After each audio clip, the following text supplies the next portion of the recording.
सईदाबाद वेझो बखर जमाली में नौजवान लेक्चरर अफशां राबिया जमाली जे बेदर्दी सां कयल क़त्ल वारे वाक़े ते इलाक़े में सोग बखड़ियल आहे ऐं सोशल मीडिया ते मुख़्तलिफ़ बहस हलंदड़ आहे। अफशां राबिया खे गुज़िरियल राति बखर जमाली में संदसि मुड़ुस इमदाद जमाली गोलियूं हणी क़त्ल कयो हो।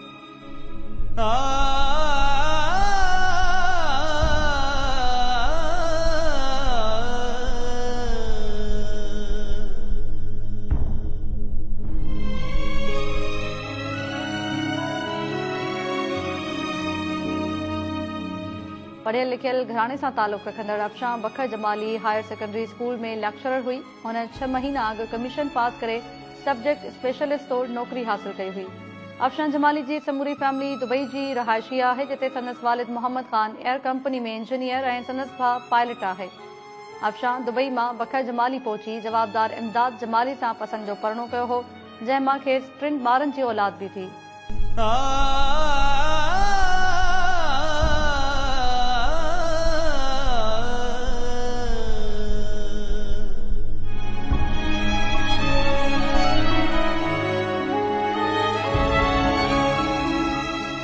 अफशां जमाली जे क़त्ल खां पोइ पुलिस संदसि मुड़ुस इमदाद जमाली खे गिरफ़्तार करे वरितो आहे।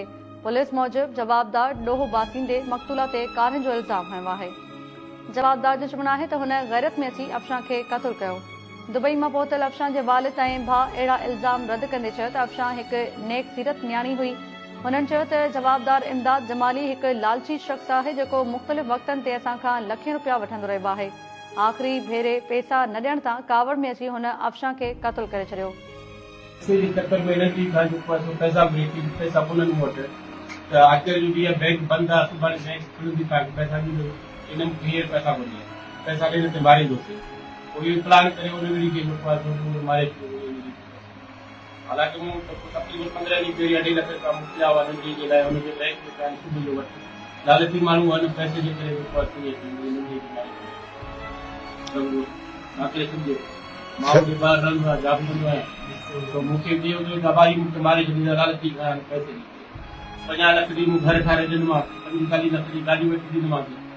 तो हाणे उमिरि पे वेही के 28 तारीख़ जो फरवरी जे रमज़ान में उमिरि पे मूंखे चयो बाबा पैसा ॾे। मां चयो ठीकु आहे, तव्हां वञो, मां तव्हांखे पैसा ॾींदुसि 6 लख रुपया कमीशन। तो मूंखे चई मूंखे रियाल घुरिजनि, मूंखे रियाल मूंखे ॾियनि, तव्हांखे 2000 रियाल मां ॾींदुसि। रमज़ान में वरी मां पाण उमिरि पवंदुसि, तव्हां खां हुते मां हुनजे होटल में असां गॾु रहंदासीं रमज़ान में।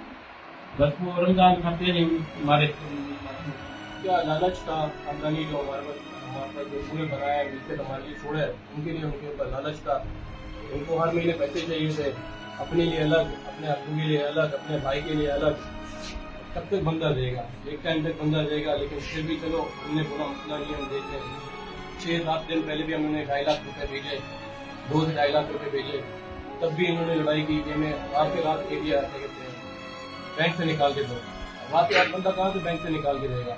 हर बात पे लड़ाई करना है, क्योंकि पैसे चाहिए, पैसे जितना दो उतना कम है। घर उन्होंने बना के दिया, उम्रे पे उन्होंने खुद भेजा।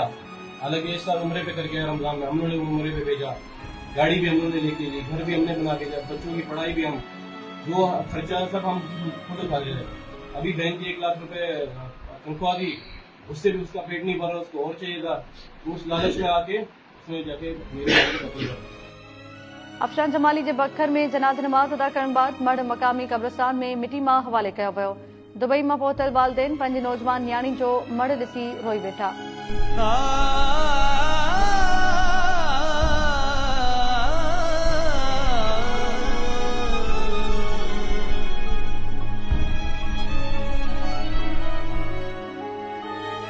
अफशां जमाली जे वालिद ऐं भाउ जो चवणु आहे त संदन धीउ जे क़त्ल जो ज़िम्मेवार रुगो संदसि मुड़ुस इमदाद जमाली न पर संदसि पीउ वज़ीर जमाली ऐं भाउ दरिया ख़ान बि आहिनि।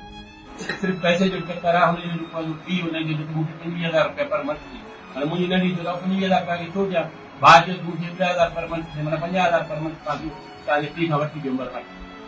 मां चयोमांसि बाबा 50,000 छो ॾी? 50,000 बचनि ते ख़र्च करे, पढ़ाई ते ख़र्च करे, उन्हनि खे छा सुठो एजुकेशन में सभु कुझु ॾे, उनजे करे मारे छॾियो।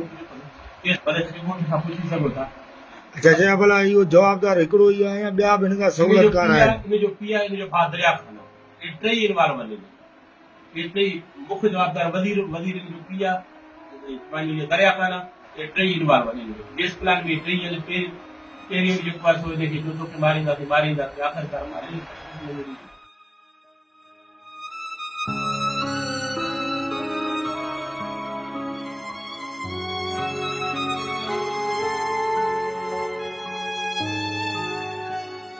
अफशान जमाली जो क़त्ल पसंद जे परणे जो भवाइतो रूप आहे या लालच ऐं मुबैना बेवफ़ाई जो नतीजो? इन ते बहस थी रहिया आहिनि, पर तल्ख़ हक़ीक़त इहा आहे त अफशान जे क़त्ल ऐं संदसि मुड़ुस जी गिरफ़्तारी बाद संदनि 3 मासूम ॿार रुली विया आहिनि।